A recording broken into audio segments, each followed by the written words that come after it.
Hey, everybody, and welcome to episode 5 of the Now That You Mention It podcast with Roland J. I'm Roll. And I'm Jay. And, barring any technical difficulties that we've already had tonight, um, hoping to get this show off. We started about 15 minutes ago, and then the internet went down right in the middle of the show. So we're starting over. But hey, we'll keep the fingers crossed and we'll go from there.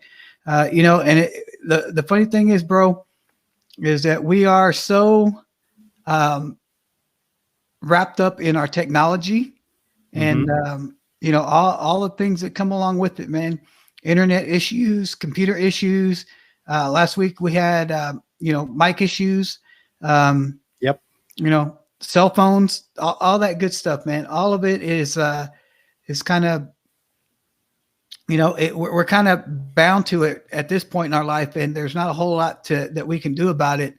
But I know that the whole cell phone thing. I noticed your background there, and it makes me laugh because I know you have a story to tell about why you have the no cell phone background there. Yeah, I do. But before we get really into this, bro, I want to remind all our viewers to please, if you like what we're doing here on the podcast, please remember to hit like and subscribe below and leave us any comments. We'd love to hear from you guys. We enjoy having this conversation. Jay and I are brothers, and we love to hear ourselves talk. So it's kind of an easy hour or so that we spend together, but we do really welcome your feedback and input. Otherwise, let's talk about this. So, yeah, the reason I wanted to talk about cell phones today is over the weekend, right before Mother's Day, went to the grocery store and just did some light shopping, got some things to cook out on the grill. And as I'm loading up, this young lady is walking in the parking lot towards the store.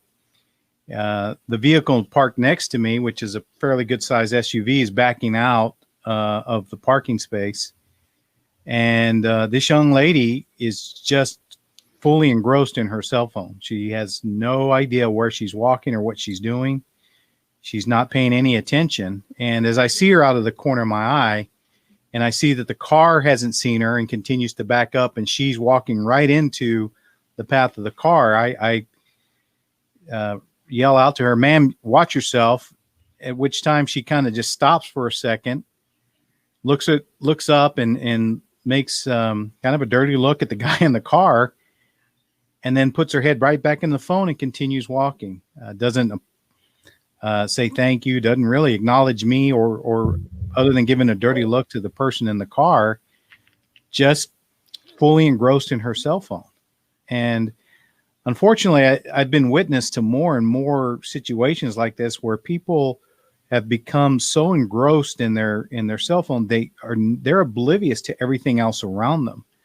Yeah, I mean, it can be a hassle, not just, just the danger part. Like you talked about the girl almost getting hit by the car. Mm-hmm. In everyday life, what I do on a daily basis deals a lot with contracts that we have to write with people.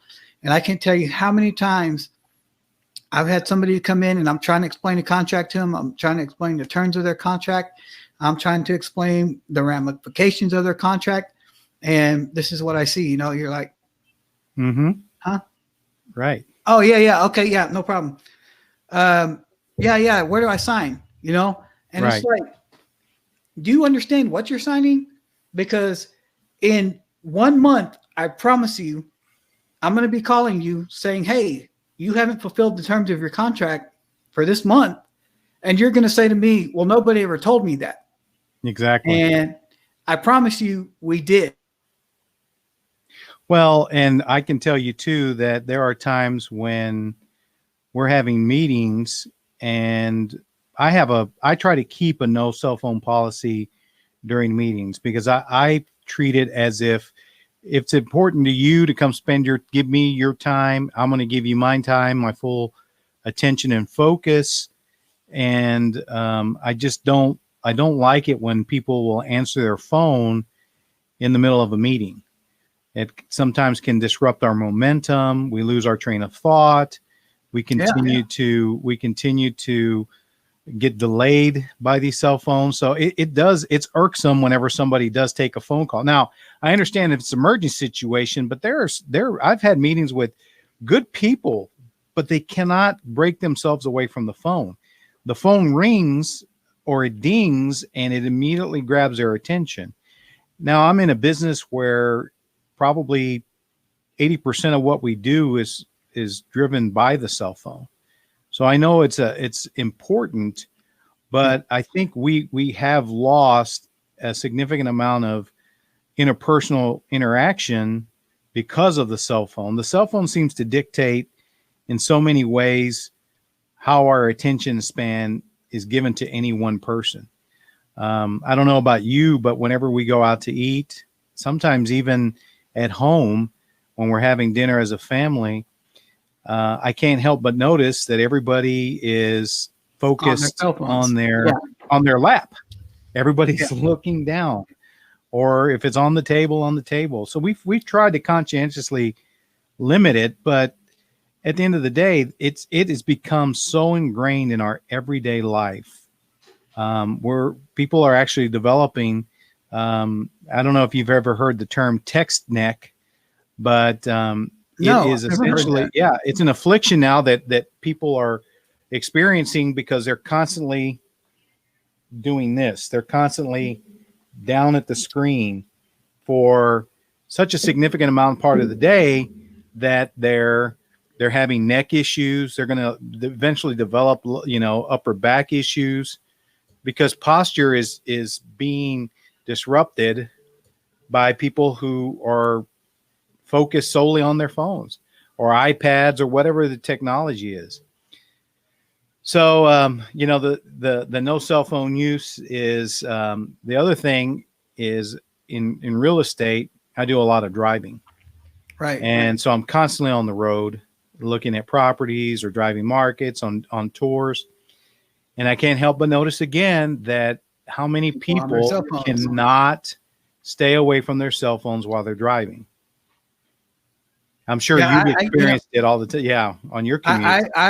I make it a point that when I drive, my cell phone kind of stays in my pocket or in a little pouch that I can't get to it, so that I'm not tempted to mess with it. I know that there is on some phones, there's a setting that when you're driving, if a text message comes in, it automatically kicks back a message to that other person saying, "Hey, I'm driving right now. I can't answer your text. I'll text you when I get to my destination." Right. And I think more people need to do that. And there's so many cities. I know you probably talked about the fact that in Texas we have a law, no cell phone law while you're driving. Well, it's actually a no texting while driving law. So the state does not prohibit you from still using your phone for obviously GPS, but you can use it for audio. You can use it for, making phone calls. But let's be honest. I mean, people are, it's extremely hard to just set your phone down and completely ignore it unless you're absolutely committed to it. And so, I mean, believe me, it just appalls me how many people I see driving while watching videos. I've seen that. I've seen people doing that. They're cruising down the highway and they're looking at a cell phone and driving at the same time. And you realize we're going 70 miles an hour and you're looking at your cell phone. And man, I mean, one of the upsides again, and man, it's really, really hard to say that there's ever an upside to what we have all gone through with the COVID-19 and coronavirus and all that good stuff. But one of the upsides is when I was driving to work, the traffic levels were way, way down. So accidents were way, way down. And I think a lot of the, reason for that is because I think that most people, you take off a greater number of drivers that are distracted by their cell phones. So sure, less vehicles on the road, less distracted drivers. less accidents. And man, it was very rare during that time that when I would have to go to the office that I saw a wreck. And I'm so used to, cruising down, 183 and there's an accident. Coming down 35, there's an accident. But during this time, the number of accidents has been cut down just because the sheer number of cars on the road is down, which means the sheer number of distracted drivers is down. And man, that has been so good. And then here we go, opening the state up. It's been what, a week now, week and a half. And already in the week that, we've started to get more and more cars on the road. I've already seen 4 accidents in the last week. And so you're starting to get those numbers up again. And I guarantee you at least one of them was, the data will tell you, caused by a distracted driver, meaning somebody was. It's logical. It's logical that we're going to continue. This problem is only going to continue to get worse for a number of factors. Number one, our freeway system is in a perpetual state of construction. Doesn't matter whether it's 635, 35, 20, 45. There's always one of our freeways is under construction, and seems like it has been for our entire lifetime. The number of people moving to our metroplex, Dallas Fort Worth has been one of the strongest growth populations from people relocating into DFW. So we're adding more people. We're constantly under construction, and then of course you sprinkle in the fact that people are so much impacted by this thing that they're not really giving the road their full attention. So, right. No, but I agree with you. And I think the other thing is, we're going to continue to have problems until I think we really get stricter enforcement, but also penalties. I think I was looking it up just because I knew we were going to talk about this. But, if you get a ticket for texting and driving, I think the first offense is only a fine between $25 and I think $99. And wow. Subsequent offenses are like $100 to $200. So, I mean, if you get caught, it's a fine, but I mean, it's relatively small. And considering the fact that you're potentially, again, if you want to take your own life in your own hands, that's entirely up to you. Where I get upset is people are putting other people's lives at risk. They're jeopardizing other people. And I get more, I guess, angered by it when I'm with my family, because I mean, if it's me by myself, I think I can react. And even when I have my family in the car, I think I can react in a timely manner, but still, I think I just get a lot more upset, right? Simply because I feel like you're jeopardizing the life of my family because you cannot give your phone a rest for the 15 or 20 minutes or 30 minutes, whatever it's going to take you to get from point A to point B. Yeah, and but, and the problem is that there's so much, we become spoiled as a society in the fact that everything is available through this. Your games, if you want to play a game, when you're bored. I mean, when I go, shopping with my wife, there'll be times that she'll take me to whatever store we're going to. And first thing I'll tell her is, hey, look, I'm just going to go find a seat somewhere. You go do what you do. Look for what you're going to look for, whatever clothes you're going to get.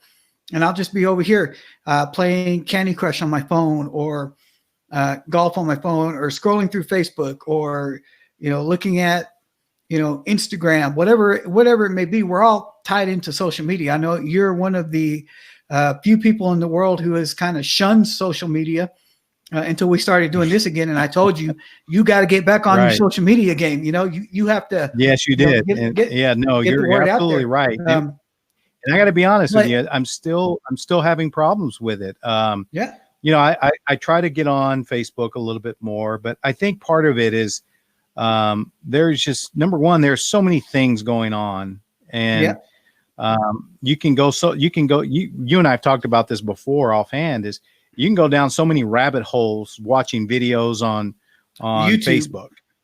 Yes, and YouTube as well. So you can go down rabbit holes, and before you know it, you've wasted 45 minutes of your time. I think the other thing too is 45 minutes. Like, that's all. I think I think my show is like an hour and a half, man. 45 minutes. That's amateur stuff. I think the other thing for me is that I feel like there are so many divisive messages out there, and I'm not a big fan of negativity. I wish we were a lot more compassionate and considerate of ourselves. And I know there's a lot of good stories and anecdotes and things like that about, with that kind of tone. But man, there sure are a lot of forums where people can't do anything but bag on everything else. And, everybody has a right to an opinion, but sometimes people, you call them keyboard warriors, because it's easier to hide behind a keyboard and say what you want to say than it is to say it to somebody's face, because there are so many people that will get on a keyboard and, man, they will rip somebody to shreds. They'll call them every name in the book. They'll say this about them. They'll talk about their mama. But you know what? You put that person in a face-to-face setting, they would never have the courage to say those things, because that keyboard gives you courage, man. And, so it is, we've all come to depend on it so much. I remember that there was a time where I would tell you and your wife all the time that, man, I'm not a big fan of Apple computers, iPhones, I remember. blah, blah, blah, blah. And I remember. Now I couldn't live without my iPhone. And it all started because, I used to be an Android person, and there was a time, a company that I was working for, I had to carry two phones. One was a work phone. One was my personal phone, and my personal phone was Android, but the phone they gave me at work was an iPhone. And I remember I dropped my phone in the sink, and this was before phones were waterproof. So, I lost my phone for about 2 weeks. My company's like, oh, we can get you a replacement. You have insurance, but it's going to take a couple of weeks or whatever. So I started doing everything through my iPhone. And then I wound up never getting the replacement Android phone and just kept everything on my iPhone. Well, when I left that company, I had to give the phone back. And I was like, man, my entire life is on this phone. All my contacts, all files, my Gmail's hooked to this, everything's hooked to this. So, I went to go look at another phone, and I'm like, so if I get this Android phone, I have the guy asked me, what kind of phone did you have? Oh, I had an iPhone. Oh, well, you're going to have to, when you get your new phone, bring that other phone back over here, and we'll hook it up to a machine, and we'll download all your pictures and blah, blah, blah, blah. This was before cloud, right? The only one who was using cloud technology at the time was Apple. They had the iCloud, but Android didn't have a cloud then. And so I said, man, that's a lot of work. He goes, well, if you want your pictures, if you want your other stuff, that's what we're going to have to do. He said, or you can purchase an iPhone. Everything was backed up to the cloud. You can just download it to your new phone. And that's what I did. I bought an iPhone, put in my password, boom, everything that I had on my old phone downloaded into this phone. It was so seamless and so easy. And that was the beginning of now I can't live without my iPhone. I don't have an Apple computer. I don't have an Apple TV. I'll shun all Apple iBox products. So in other words, the dark side got a hold of you, man. And not only did it get a hold on the dark side, you couldn't retreat. You couldn't. Steve Jobs was laughing so hard because he had my $400 in his pocket, bastard. He had my money. Well, it's funny, going back just a few minutes ago, you said, before phones were waterproof. I honestly believe that the reason they developed waterproof phones goes back to this whole thing too, people just being oblivious about their surroundings and, dropping their phones in puddles, dropping them in sinks, dropping them in toilets. Oh yeah. Because And believe I me, and can't that tell was you the how many thing. people I see go to the restroom and they're on their phone, sometimes on business calls, and they're doing their business.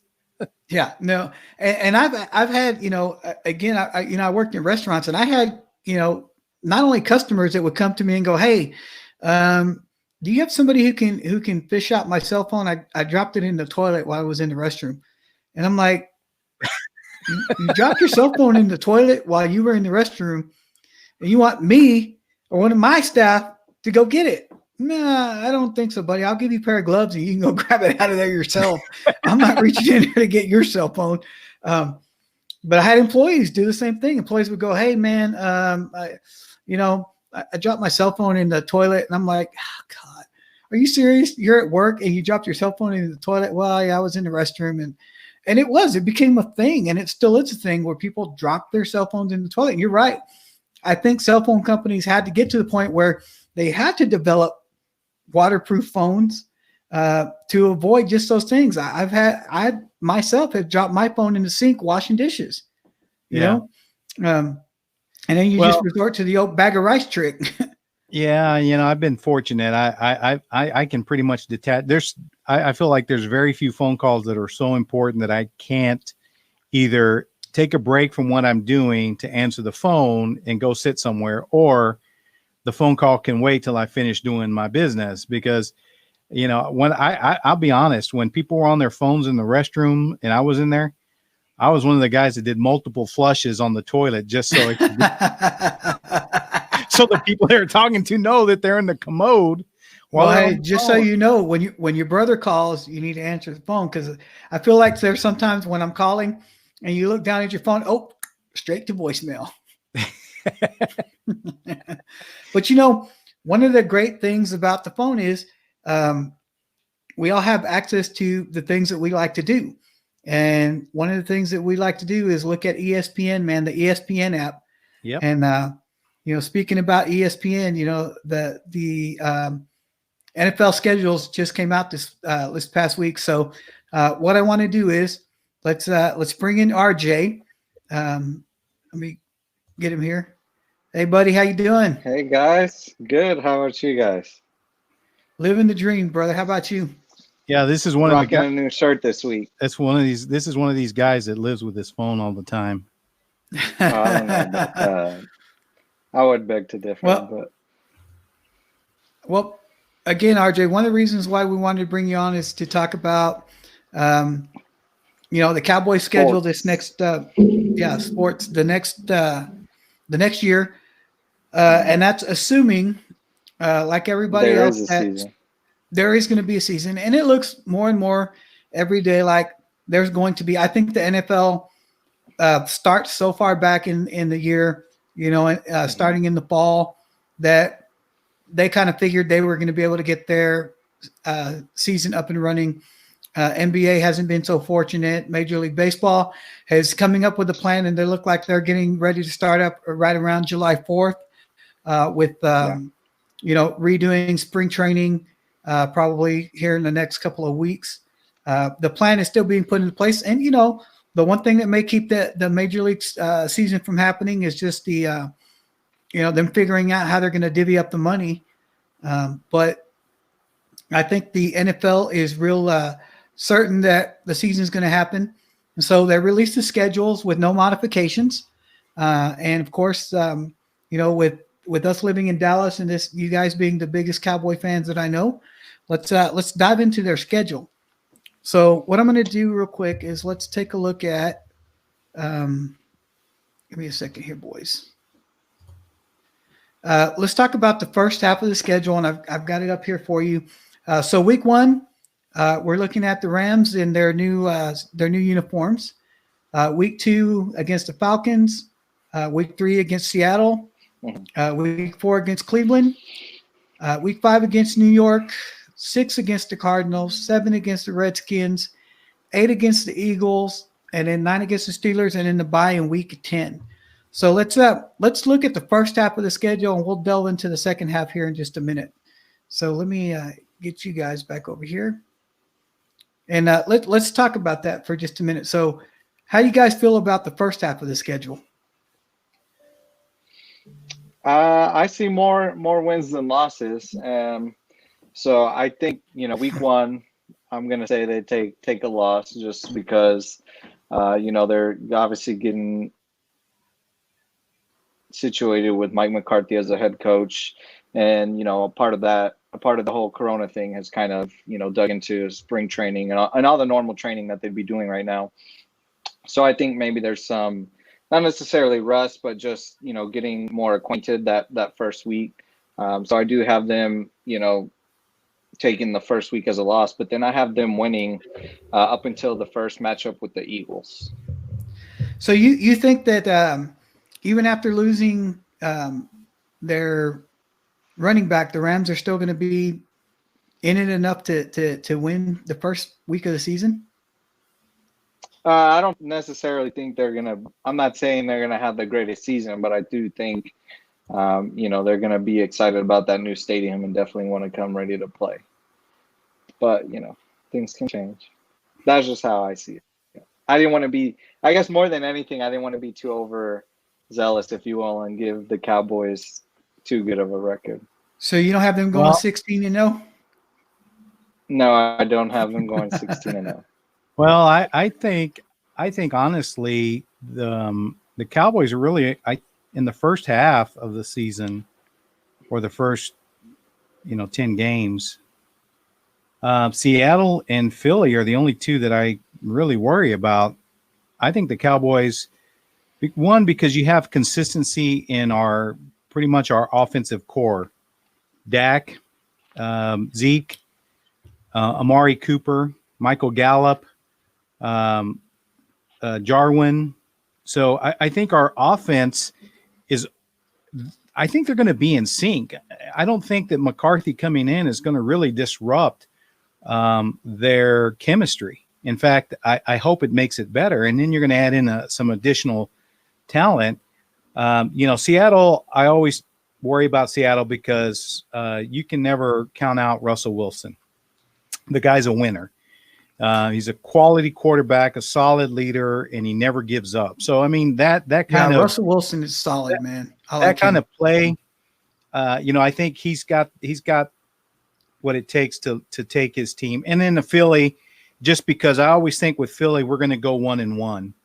We'll probably lose the game in Philly, but I think we'll take our home game. So in the first few games, I really think the Cowboys can get off to a strong start. And I'm not trying to discount anybody. I don't fear the Rams. I don't fear, the Falcons either. I think, unless they have a significant resurgence from their talent, I think they're going to be a mediocre team this year. So, when you look at the first 6-7 games, if they get past the Seahawks, I could see them being 7-0 going into the Philly game. Honestly, really, you can see them really going 7-0, even with the new, a new head coach, a new, Yes, I'm telling you, the head coach. I think he's going to change up some of the philosophy. I think he'll have maybe some different strategy, but I think he honestly is going to basically they kept Kellen Moore as the offensive coordinator. So I think there's going to be some continuity in our game plan. I think if anything, I think he's going to make it a little bit better. So it's not like we're going to have a tremendous amount of turnover on either side of the ball, really. I mean, we lost some guys, Robert Quinn. We'll see how Leighton Vander Esch is going to be this year. Our linebacking, and obviously we lost Byron Jones. So, I mean, we're going to have some new faces on the defensive side. We'll have a couple of new faces on the offensive side. But I think for the most part, the core of our team is going to be relatively well known to each other. They know how they play. So I really feel confident that we're going to get through the first probably 8 weeks at 7-1, maybe 6-2. I'd be surprised if we have a worse record than 6-2 after 8 weeks. All right, so I've got the schedule up till week 9 because in week 10, obviously, there's a bye. Right. So let's look at that. So you're telling me realistically, you see 7-2 in the first 9 weeks? Well, if we want to include the Steelers, I think 7-2 would be the worst record they're going to have. Wow. What about you, Yeah. RJ? That's kind of what I had. So basically, I had the Seahawks as a win. He brings up a good point. So basically, just alternate, my loss at the Rams with his Seahawks loss, and I think we're predicting a similar record. Obviously we have different reasonings. I think once obviously preseason is different than the regular season. So once that first week's gone, if they do take a loss, then I just see them rolling from there on out until week 8, which is at the Eagles. And just because similar reasoning, like he said, with the Eagles, it's always going to, especially because they did win in the NFC East last year.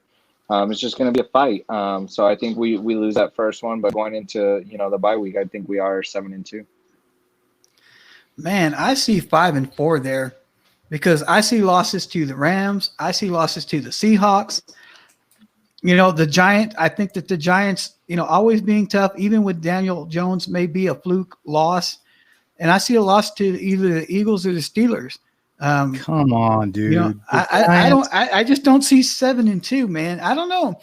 Look, the Cowboys, the last year, the Cowboys got torched by how many bad quarterbacks? And I'm not talking about their offense. I'm talking about their defense. And you lost so many key players off that same defense that lost to the Jets, that damn near lost to Miami, that lost to, teams that they should not have lost. There's no reason why they should have finished 8-8 last year.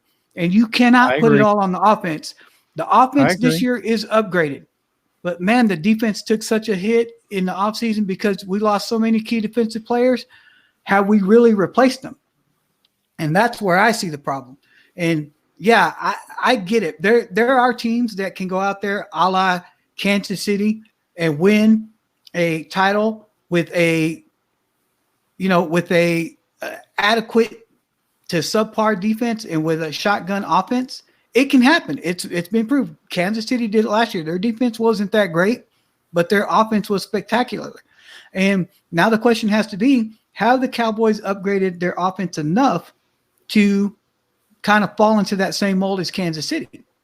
I don't think that they have. CeeDee Lamb, he may turn out to be a great receiver, but he's a rookie, Right. But that does not speak to Amari Cooper. It doesn't speak to Michael Gallup.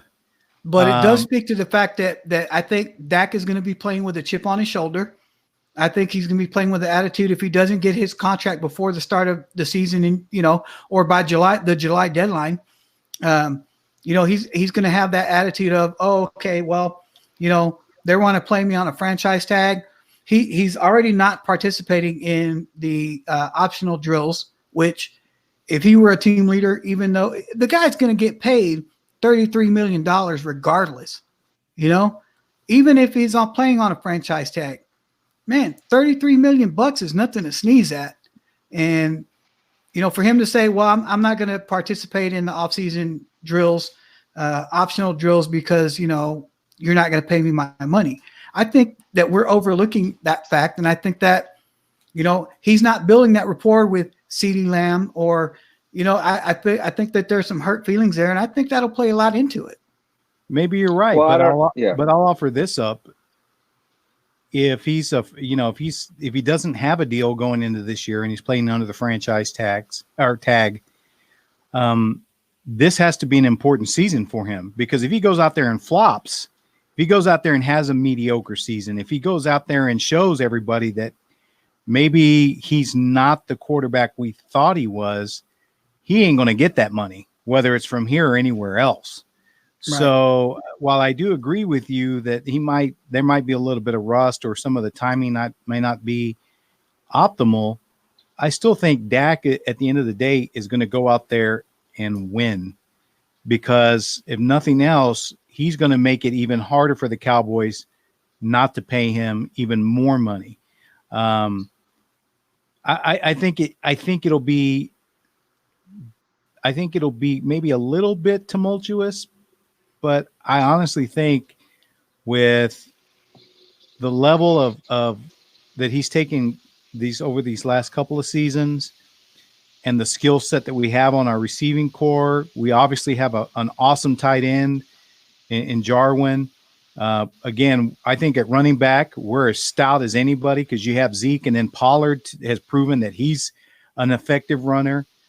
I honestly think that maybe our defense just has to be average or mediocre, and we can still beat teams because we're going to put up a lot of points. And ball control, man, ball control, ball control, ball control. That was one of the things that was very indicative of the Cowboys in the 90s. They didn't always steamroller over every team or just dominate every team defensively. There were a lot of games that they did, but they had a lot of games where they could just put together 7, 8, 9, even 10-minute drives and basically chew up the clock. And, they score a touchdown and your offense has been sitting cold on the sidelines for 7 or 8, 9 minutes. And then when your defense comes out and makes a 3-and-out, and then they go back out on the field and they're putting together another 5 or 6, 7-minute drive. I mean, at some point you can eat up enough of the clock that you can take away some of the lethal combinations on the other team. And I think the Cowboys are going to have that much firepower. So, I could see why you could talk yourself into 5-4, but honestly, if we're not 7-2 going into that bye week, I'll be very disappointed. Yeah. All hey, right. hold on just a second. Edit this out. Okay. All right. So all right, we can go. Let's look at the back half of the season. It's all right. So weeks 11 through 17. So you got the Vikings in week 11, the Redskins in week 12, the Ravens in week 13, the Bungles in week 14, the 49ers in week 15, the Eagles, and then finishing up with the Giants week 17. So let's talk about the back half of the season. What are you looking at, Ro? Well, I think on the back half, they're going to have a few games a lot tougher. Minnesota, I think, is going to be a solid team. Obviously, the 49ers went to the NFC Championship, or actually, they went to the Super Bowl. I'm sorry, they were in the Super Bowl, and the Ravens, they're going to be, I think, even better this year. So I can see these last few remaining games that the Cowboys are going to lose at least three of those games. So when I look at the whole schedule overall, I think the Cowboys are going to be 11-5 next year, or this season, I should say, and we'll be the NFC East champion. And I hope we make a pretty decent playoff run. What about you, RJ? Yeah, so I see them, winning against the Vikings. I think we take the Redskins. I think we lose to the Ravens as well. Bengals, I think we beat them. 49ers, same thing. I gave them a loss and then finish off the season strong with 2 wins. So I have them going 12-4 over the season. Wow. To talk about some of the points you guys were talking about earlier, with the Dak thing. It came out today that they offered him a 5-year, $175 million contract, $106 million guaranteed. That's an annual of $35 million a year. I think that's pretty close to what he's asking. He's asking 40. And from what I've also been hearing, it's just rumors. Sounds like he's going to accept it, but obviously nothing's done till it's done. But I do think this will be a great turnaround. I mean, we did lose some pieces, but we also gained McCoy. You picked up Stefon Diggs' brother, Trayvon Diggs. They honestly thought he was a first-round pick, and got him in the second round. So I'm not saying he's going to come in right away and be what Byron Jones was, but I don't think I think they kind of mitigated the losses that we did take. So, and especially with a new coach that I think it's going to bring a new message, a new culture to Dallas. These guys are going to be really excited to go to war and try to win, the sixth one. So I'm curious, bro, since you think the Cowboys are going to be 5-4 at the break, what do you see on the back half of the schedule, and what's your final record? So I'm looking at on the back half of the schedule. I'm looking at a loss to the Vikings. I'm looking at a loss to the Ravens. And I was looking at a loss to the 49ers. So I'm seeing 3 losses and 4 wins. Of course, I think the, Redskins, Bengals, Eagles, Giants, the Eagles and Giants are always going to be a toss-up. And I kind of agree with RJ in the fact that they're going to finish 1-1 either against, I don't see them sweeping the NFC East this year. They're going to have a loss to either the Giants or the Eagles at some point. They may lose one each to them. They may go 1-1 against both of them. They may go 2-0 against, the Giants, 1-1 against the Eagles. But, I see them being 4-3 in the second half of the season. I see them finishing at 9-7. I see them, winning the NFC East, getting into the playoffs. But I don't know. I just don't see the 11 wins or the 12 wins you guys are seeing. I see more losses there than you guys are seeing. I just, if you go back to the first, half of the schedule, if you look at a loss to either the Steelers, either the Eagles or the Giants, there's a loss there just by thinking, because it's so hard to sweep your division every year. The only team that did it was, New England for 10 years because they had the softest division in the world. I think you guys know that the NFC East is a little bit harder. And even when the NFC is down, the NFC East is down, it's still a tougher division than what New England had to go through in the AFC East. So you're going to see losses to the Giants or the Eagles at some point. So you got to look at a loss there, maybe even 2 losses there to those 2 teams. I see a loss to the Seahawks because I just think this, Russ is too good. He just is, man. The Seahawks are good. The Seahawks last year were battling it out neck and neck with the 49ers over there in the NFC West. Took them down to the wire before the 49ers were able to clinch the win there for the NFC West division title. And so I see a loss there. I see a loss to either the Giants or the Eagles in the first half of the schedule. I see a loss to, the Steelers have Ben Roethlisberger coming back this year. They're not, their quarterback play is going to be up. I don't see 12 wins. I don't see 11 wins in the schedule. I see 7 losses there. So, I see 4 losses in the first half of the schedule. Like I said, I think the Rams, the Seahawks, either a loss to the Eagles or the Giants, one of those 2, and a loss to the Steelers on the first half of the schedule. And then I see on the back half of the schedule, losses to the Vikings, the Ravens, and the 49ers.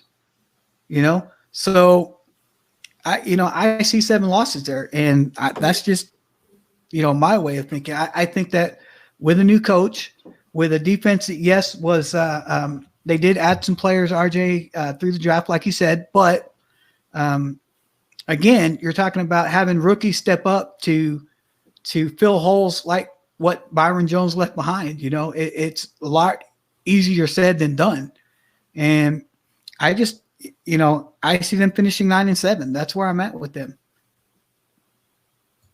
Okay. Well, I guess we'll see. We'll revisit. Yeah, but yeah, I've got y'all's. I've got y'all's predictions down here. Too. I wrote yours down too. So once we get to 10 wins, I'm going to call you and say, "Well, I guess that blew you out of the water." But anyway, right. So but when we got RJ finishing with 12-4.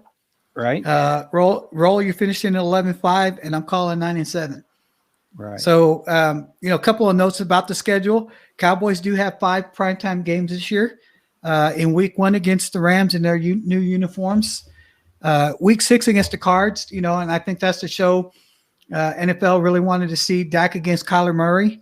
And I think there's a theme there, in the, the whole, we want to see Dak against top flight quarterbacks, because in week 8 you have the Eagles in the NFC showdown in prime time, Dak against Carson Wentz.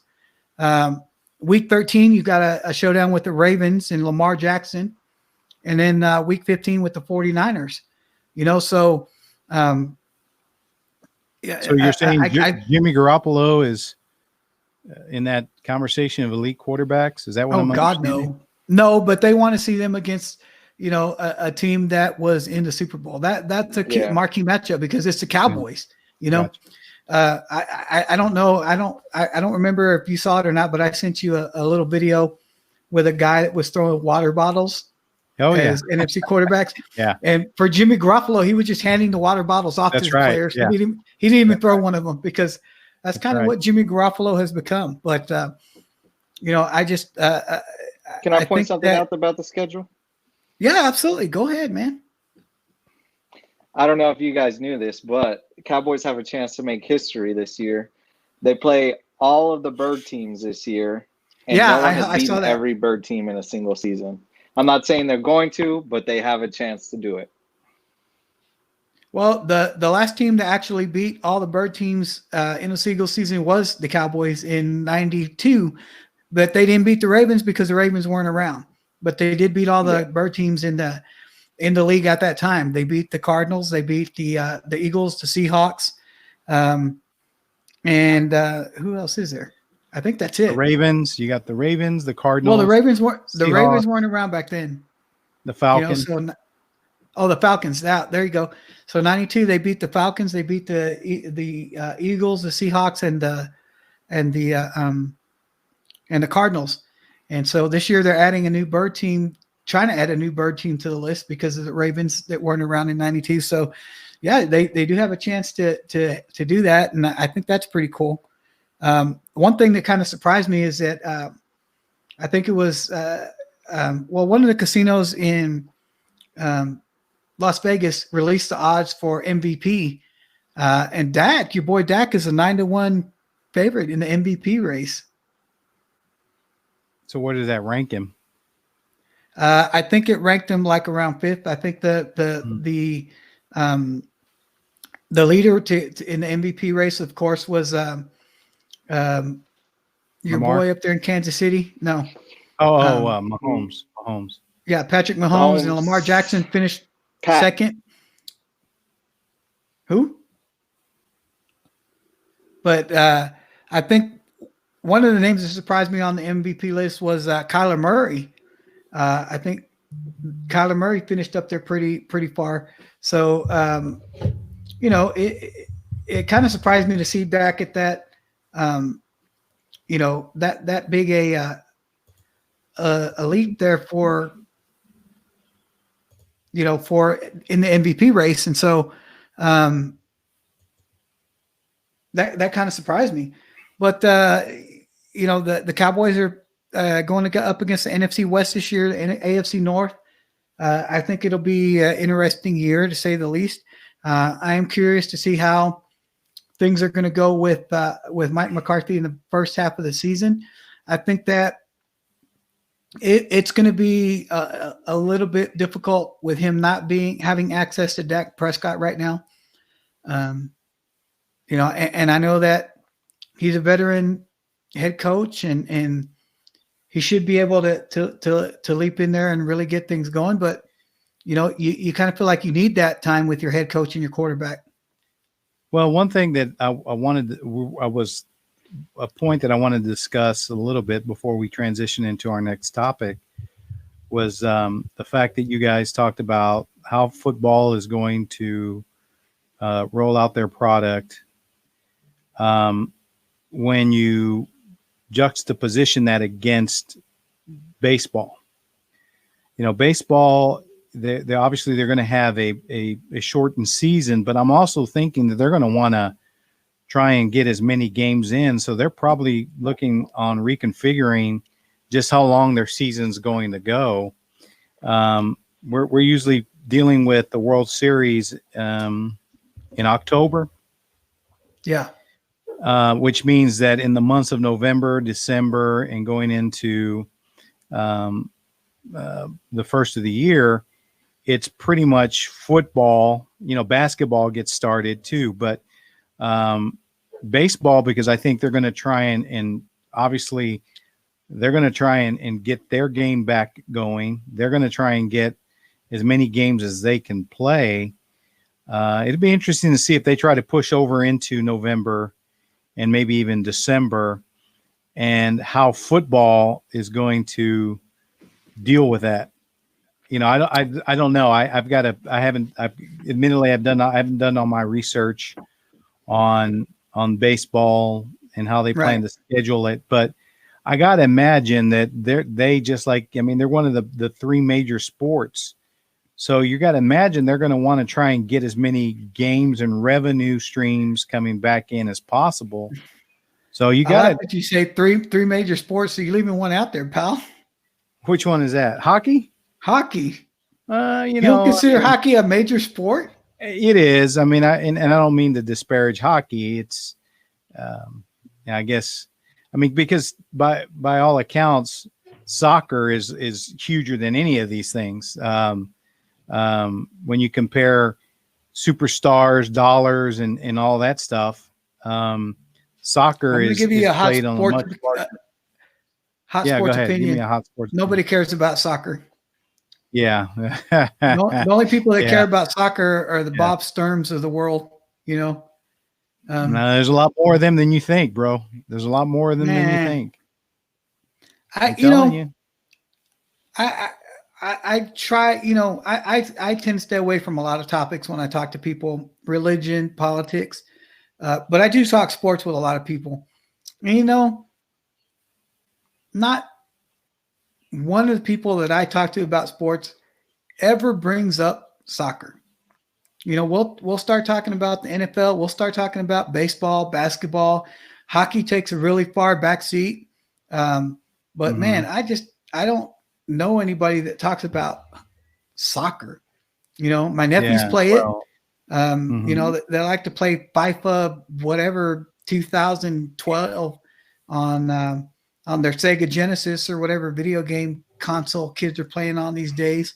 But man, if you bring RJ back in, I think he can attest to just how much you don't really know about soccer, bro, because I'm not an avid soccer fan. I do watch from time to time. I'm certainly a World Cup kind of guy. When World Cup comes on, my kids will tell you, we watch every game the U.S. national team plays, even the women's World Cup. We watch religiously. But my boys, they're a lot more into European League, soccer, English Premier. They follow. They know who the superstars are. And RJ, I don't have to speak for RJ. He'll tell you. But there are a lot more people that follow soccer than you think. Who's the big name in soccer now? Is it still Pele? Oh my God. No, oh my gosh. So it's soccer, not tattoo. Soccer is actually the most watched sport internationally than any other sport, and because of that, those athletes get paid significantly more than any other sport. I mean, Cristiano Ronaldo and Lionel Messi are taking home the biggest bucks as of the latest. I don't dispute that. When you're in Mexico or Italy or Puerto Rico or Antarctica, wherever you want to name it, but the United States, nobody cares. I'll tell you because what. If they did, why don't we have a big time Major League Soccer league here? And I know we have the MLS, but man, you got teams in the MLS playing in Toyota Stadium out there in Richardson or wherever those guys are at. That holds a capacity of like 23 people. Why don't we package this for another one of our episodes? Let's talk more about it next week. I think we I want to do a little bit of research. I know RJ is going to do a lot of research. I think you'd be surprised when we and again, I'm not trying to disparage hockey, but when we talk about what are the more followed sports here, hockey. I mean, I know several people that are into the Dallas Stars. They'll go to the Dallas Stars game. I know avid Dallas Star fans, but I don't know a ton of them.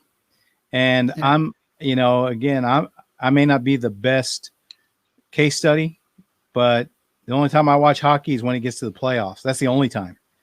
All I know is when Michael Jordan retired. Yeah. When Michael Jordan retired, he didn't go play. He didn't go play in the Bundesliga. He went to the major leagues. He went to MLB, baby. Well, that's because Michael Jordan wouldn't hang in the soccer league, brother. I'm telling you. Oh, get out of here. They would have ate him up. But hold on. Let's remember that in the episode they say the only reason first of all, he didn't even play in the major leagues. The only reason he didn't go the whole way up, or that he didn't start at the very bottom, is because those facilities didn't have the capabilities to handle the press. Not because he was that good. But you also saw people in that documentary tell you if he'd have had 1,500 at bats, he would have made it to the major leagues, baby. If and buts were candy and nuts. So since we're talking about Jordan, since we're talking about Jordan, let's go ahead and let's get into the Last Dance episodes 7 and 8, which dropped this past weekend. I just want to make one point. Okay. This has nothing to really do. Well, it does have to do with the documentary, but oh my God, Michael Jordan smokes a lot. There are so many cigars and films in this documentary. Yeah. Well, I just want to make one point for you too, RJ. LeBron ain't that great. Oh my God. We'll save. Look, I've decided that we'll save LeBron talk for another day. Conversation on that part until the last episodes. No, till the last episodes come out. Then we can have that final conversation about that. But I think we should kind of focus on the actual documentary stuff until then. So episode 7. Yep. Go ahead. Goes into that the end of Michael Jordan's baseball career and how he, the only thing that kept him, they say in the documentary, from continuing to play baseball is a strike of 94, and Michael Jordan not being willing to cross the picket lines and play as a replacement player.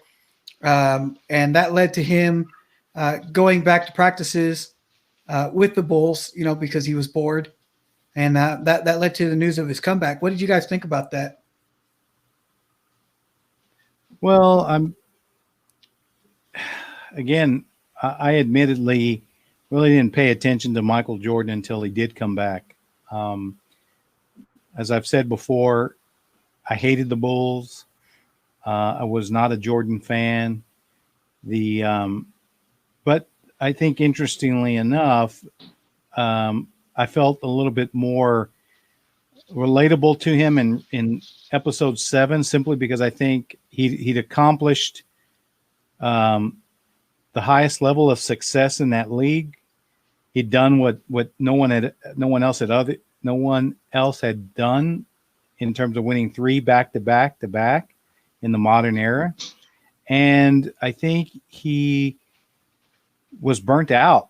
And I think all that stuff just wore him down, and he needed to get out. And I know they alluded to the fact that some people ran with the story that he got out because of gambling, because of his dad dying, and all that mess, whatever that was. But when he got out, he decided he wanted to go play baseball.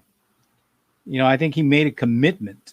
And although RJ was right, or as RJ stated, that he probably got inserted into the system higher up than his skill set would have normally taken him, it's because he already had the fame established. And so he didn't need to, they had to make adjustments just because of who he was. That being said, with the season or with the strike happening and him coming back, I think maybe he probably, he playing in the NBA, they have their own union. They have their own players union. So right. I think there is something to be said that he was probably respectful of the fact that, hey, these guys work hard to make this money. Just because I'm Michael Jordan, just because I'm famous, just because I'm, I'm a draw card and people are trying to come see me, I shouldn't necessarily work against the guys that are truly playing, the professionals that are truly playing this game. So some of that I could kind of understand. I also think that once he got away from basketball, wasn't focused on basketball, was able to kind of direct his energies into something else, it Right. just all of a sudden became easier for him to kind of get back in the basketball, if you will. Yeah. And, I think that, it really goes to show how unique of an athlete Jordan is, in the fact that, his sheer determination and will to win at all costs in anything that he does. That when he left basketball, he put all of his training and mindset into becoming a baseball player. So, he kind of went off the whole, he dropped some weight, he gained muscle in his upper body for, baseball. And then when he finally did leave baseball and come back to basketball, he was in baseball shape. He wasn't in basketball shape. And I think that, there's people that were in a documentary talking about how they wanted to take advantage of the fact that they didn't think that him coming back was going to be, he was going to be able to keep up because he wasn't in basketball shape. The playoff run, the Bulls did make the playoffs that year, but they didn't go deep into the playoffs just because, Michael Jordan wasn't in basketball shape. But the fact that as soon as the season was over and, they were out of the playoffs, he went right back. His trainer goes, well, hey, Mike, season's over. When do you want me to, meet up with you so we can start working out? He goes, can you be here tomorrow? And the day after, he put his mind into, hey, I'm getting back into basketball shape so that next season I can come back and dominate again. And I think, when RJ says that, or I don't remember if it was RJ or you that said that they would have ran him out of soccer leagues. I think that he was such a unique athlete that given the opportunity to say, hey, I'm going to go play Major League Soccer now. Let me get into soccer shape. He could probably do it because he was such a unique athlete. And man, his sheer determination, you don't find determination like that in athletes these days. Man. I get that, bro. But he would have. Go ahead. I was gonna say he would have at some point, like if you're gonna try to continually change your body for those different sports, like let's just say he tried to go try every different sport. At some point, it's gonna take a toll and it's gonna cost him a major injury. I mean, soccer is a completely different. You're running miles a game every 90 minutes. And that's just the game. The amount of miles you have to run the week to practice, I mean, it's not, especially if you're going to be a midfielder or attacking, which is what he would have wanted to be. Come on, let's be honest. He wanted to attack. He wanted to score. Those guys are running the most on the field. So, well, and I think the other thing, bro, is it doesn't. Well, I shouldn't say it doesn't matter about his work ethic. I mean, his work ethic probably would have got him to a certain level, but in soccer, it's skill. I mean, just like those guys practice thousands and thousands and thousands of hours dribbling the basketball, taking all those shots.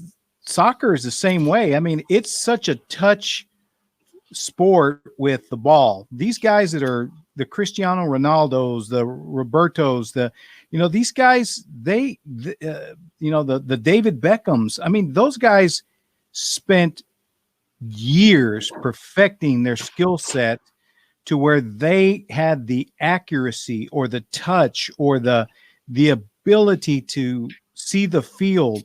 And not that Michael Jordan as a pure athlete wouldn't at some point have some sort of some level of competitiveness in soccer.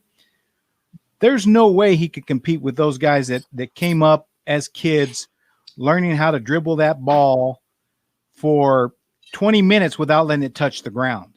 I mean, you have to be dedicated to that sport to become a super athlete in it. And, with all due respect to Michael, I just don't think he would have done that in soccer. You know, Well, and I think to I mean, RJ's point, smoking all those cigars wouldn't have allowed it anyway. but look, his competitive drive is, you know, I mean, it's insane, borderline crazy. I mean, the dude made up a story. What was that guy's name on the Bullets again?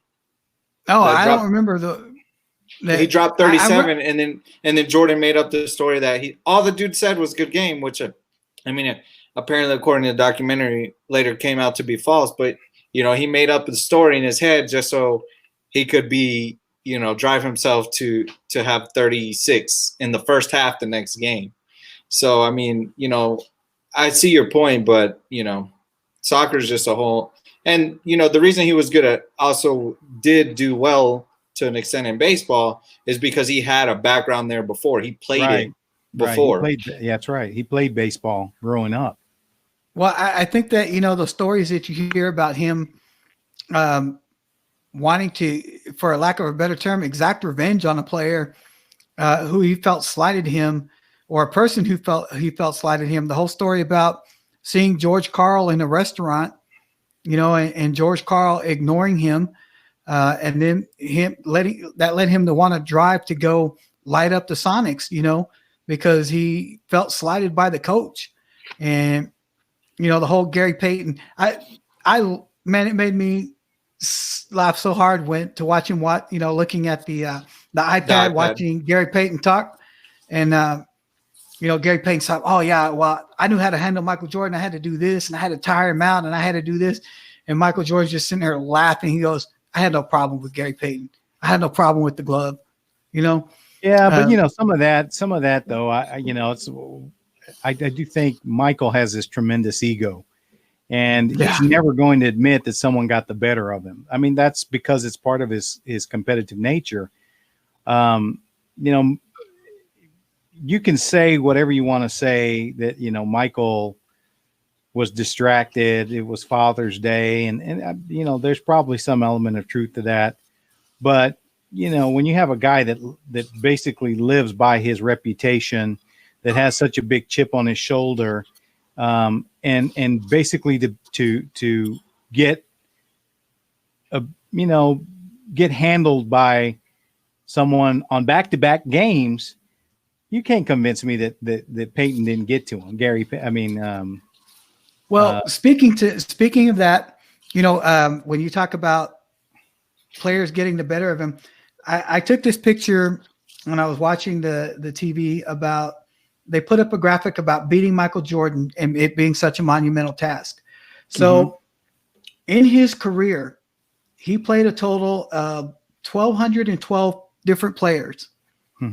Only 74 players out of those 1,212 never lost to Michael Jordan.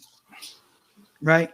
And of those 1,212, that's 545, 645, 738 players never beat him more than 3 times. So 60% of the players in the league never beat Michael Jordan 3 times in his entire career. And then you have that subset of like 485 players that beat him more than 3 times, but that never lost to him. He beat him at least one time in his career. Only 74 players in his entire career never lost to him. Yeah, no, That's ridiculous. It's impressive. But you know, one thing I want to point out is that, you know, as great as Michael was, he still needed the team to help him be Michael. I guarantee that if he didn't have Scotty, he didn't have Dennis, he didn't have the supporting cast that he had, I don't think they win those next 3, those second 3 championships when he comes back. You know, they had a strong team even without Michael. That first year that he retired, Scottie Pippen stepped up in a big way. Now they got eliminated. They didn't win the championship. Ultimately, Houston did those back-to-back years, but I do think that it says something. It's almost tantamount to. We talk about LeBron and Dwayne Wade and all these guys. One guy alone isn't going to win the championship. Now, one guy alone can take you to the next level, but you still got to have a solid team around you. And so, when I look at statistics like that, when I hear things like that, sure, Jordan dominated most of the matchups that he had, obviously, but he didn't single-handedly win 6 championships. No, there was I'm not. Tremendous amount of support, having Phil Jackson as his coach, having Scottie Pippen, having the right players. He, again, not to take away from anything he accomplished, but it's a formula. And it's interesting that when he went to the Washington Bullets after he left Chicago, couldn't do shit. He still had decent games, but you could say, well, he was old, he was past his prime. I think there's a whole number of reasons, but end of the day, he didn't have the same supporting cast around him that he had in Chicago. Right. And to that point, I think that's why, when we started, talking about the Last Dance episodes, that's why I made the point that I think the 6 rings argument isn't really fair, because just look at the fact that at the beginning of their careers, it took Michael 10 years to get to the finals. LeBron reached the finals in year 5, and he gets punished, if you will, whatever term you want to use. They use it against him that he faced an all-time great team, the San Antonio Spurs. Who did he really have on that team? Jordan, when even in the first set of the 3, he had 3 other All-Stars on that team, as it showed in the trivia question. Horace Grant, B.J. Armstrong, and Scottie Pippen. And then obviously later he I don't know if Steve Kerr was – I don't think Steve Kerr ever made it to the All-Star game, but Rodman did, I think, and then certainly Scottie Pippen. So he still had great players around him.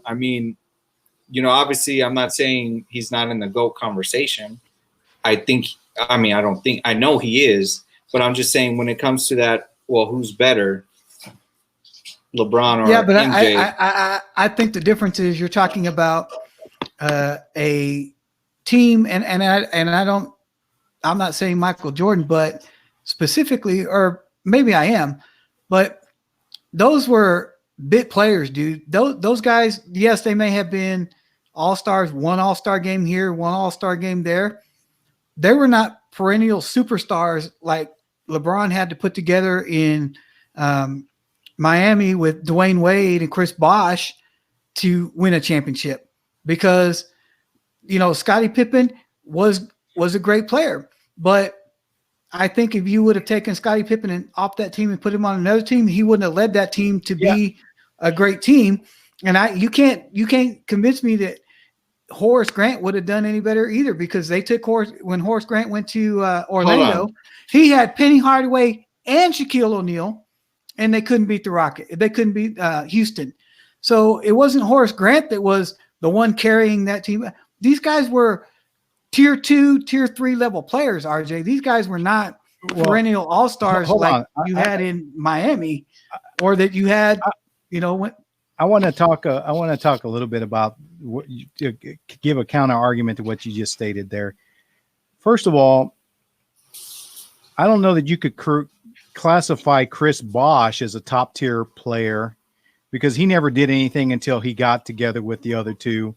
And Dwayne Wade only had the 1 championship, but he had Shaquille O'Neal. Yes, at the end of his Udonis Haslem. He had a whole support cast there. So Dwayne Wade, while he was a superstar, Dwayne Wade didn't do shit until that 1 season, and didn't do anything until after LeBron and them came back around. So you when you talk about the talent level, Dwayne Wade, he's again a phenomenal player. He's to me, he's just as good as Scottie Pippen, or Scottie Pippen was just as good as him. So I don't think you can say, that LeBron, by bringing on, LeBron and Jordan are on different levels from everybody else. Kobe on a different level from everybody else. All these guys that had that one explosive superstar that was the alpha on every team. To me, Dwayne Wade was not that alpha.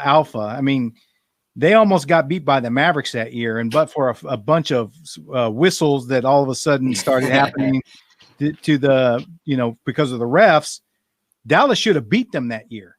And Dwayne Wade would have had 0 championships before signing up with LeBron. So when you talk about that, I think you need to be careful a little bit, because Dwayne Wade, again, great player, but for LeBron and, kind of the convergence of the whole formula again, I don't think, what did Dwayne Wade do after LeBron left? What did Chris Bosh do before and after the LeBron years? So, when you say that Jordan, when Horace Grant and anybody else that was on that team, BJ Armstrong, they weren't on Jordan's level, but Dwayne Wade, Chris Bosh, they're not on LeBron's level. I'm sorry. I just think it's a little bit unfair with that argument that you're making, because I think everything comes down to the fact that all I know is the difference between LeBron and Jordan was in the fourth quarter crunch time, Jordan didn't disappear. And LeBron has proved time and time and time again that he has. Just look at the 2011 season with the Mavericks, RJ. You cannot convince me that LeBron has that killer instinct enough to say, you know what, it's fourth quarter crunch time. I'm going to take this game over and I'm going to lead my team to a championship the way Jordan would put his team on his back and carry him. Because the bottom line is Jordan was the alpha on that Chicago team. And from what your dad just said, LeBron should have been the alpha on that 2011 Miami team. But yet, one of the greatest single performances in NBA history in Dirk, who would averaging 10 points in the fourth quarter and put the Mavericks on his back and carried them to a championship, because you will never convince me that there was ever a greater performance in a single NBA season than what Dirk did in 2011. You cannot convince me, because for him to take out, in the second round, Oklahoma City, and then take out, sweep the Lakers, and then go in and beat the big three of LeBron, Dwayne Wade, and whatever. But if LeBron had that killer instinct in him that Jordan had, there's no way Miami loses to the Mavericks in 2011. I just don't see it, and I don't believe it. That's your opinion, but as they stated in the documentary, Jordan did get held to 6 of 19 by Gary Payton. So, Jordan's not, this invincible. One game. He 2 games he had bad games against Gary Payton. But and they lost to the Magic. That's what I'm going to say, is that history was kind to Jordan, because even someone like my dad, who watched Jordan, forgot that he didn't go to straight 6 finals. He lost to the Magic and came back that season. So history has definitely been kind to Michael Jordan in some of those things. He's taken on this superhero complex. 6 championships, and they've never gone to a game 7. That's a team accomplishment. I'm just saying. LeBron has more fourth quarter buzzer beaters than Jordan does. So how is he more clutch? Because here's what I would tell you about that, son, is when Troy Aikman, I'm going to bring it back to football. When Troy Aikman would talk about all the statistics, and they would say how all these other quarterbacks, when compared to Troy Aikman, about how they had a higher percentage of game-winning drives coming back. And Troy Aikman said, well, that's fine. It's because we were never behind. So it's the same thing with when you say LeBron takes all these game-winning shots.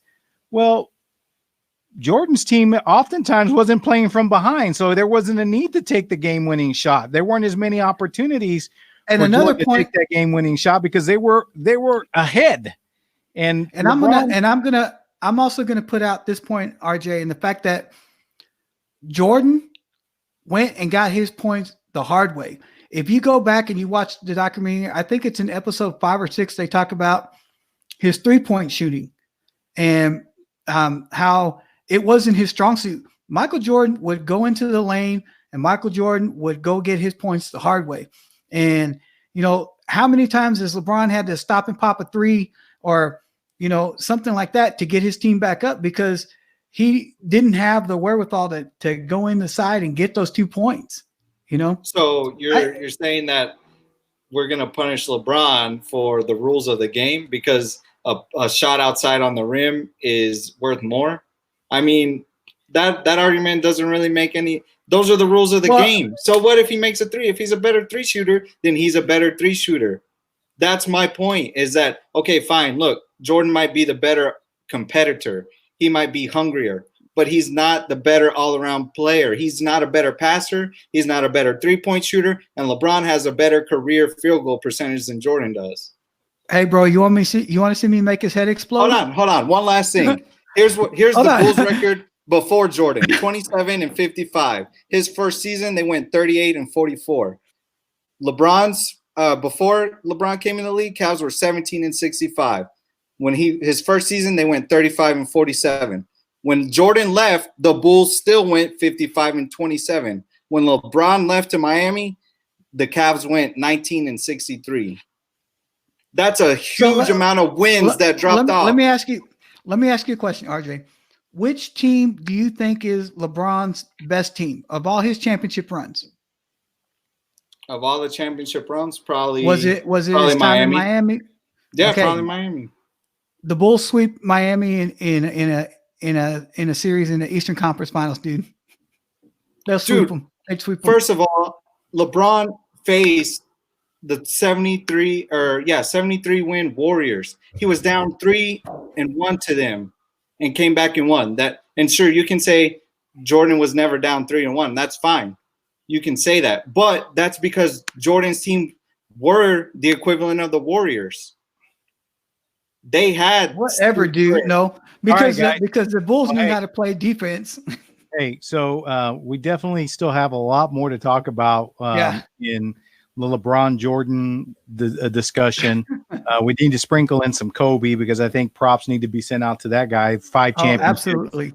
So, we can pick that up on our next episode. As I look at the clock, I know we had some technical difficulties, but we're hitting that hour and a half. So by the time we edit this down, hopefully we'll be right around an hour. So we want to thank RJ for jumping on again and joining us. And bye, guys. Thanks, buddy. We'll see you on our I'll next talk to you later. All right. Bye. He's going to be a perpetual guest, I have a feeling. Absolutely. But that being said, we want to wrap things up. We want to thank you again for giving us your time and joining us on the Now That You Mention It podcast with Roll and Jay. I'm Roll. I'm Jay. And I think we'll sign off for now. We thank you again. And remember, guys, give us a like and a subscribe down below. Leave us some comments. Heck, even if we suck, tell us. That's okay. We'd like to hear from you. But other than that, we will see you on our next podcast. And shout out to Jesse P because we could not do this without you. Amen. Night.